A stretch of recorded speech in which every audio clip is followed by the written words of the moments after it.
Aren't faces wonderful things? I was looking recently at a portrait of Anne Boleyn, who was beheaded on this day in 1536. And the interesting thing about portraits of Anne Boleyn is that they were all done after she had died.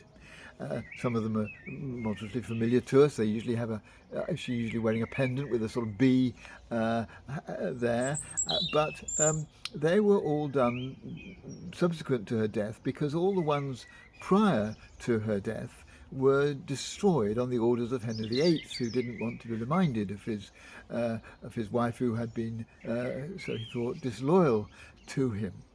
And so uh, researchers have been trying to find, if they can, a picture of Anne Boleyn that was actually done during her lifetime.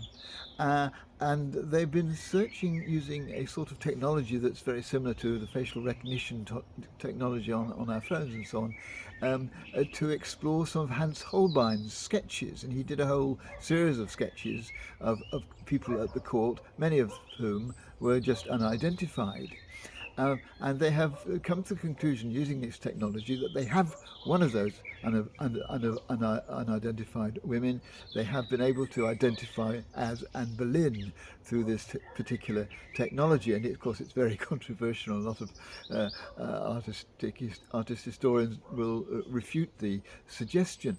But be that as it may, it struck me as a reminder of how important it is to actually notice people's faces. That's why we want to know what she looked like, because they say so much about us.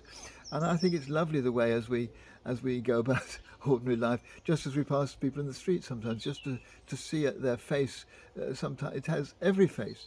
It has a beauty of its own, and often a classic beauty, but more often a beauty that is unique to that particular individual person. And it's unique and it's beautiful because it expresses who they are. And I think it's wonderful just to enjoy people's faces in that way, but also to notice how expressive they can be of our feelings and our emotions. What a wonderful way they are of just saying to other people how we're feeling, and how often we want to compose our face so that it doesn't give away what we're feeling. And I think the way in which our eyes and the way we use our mouth, how we do our hair, all these different aspects of our faces are able to create such an enormous variety among us, and a variety which it is a delight to enjoy.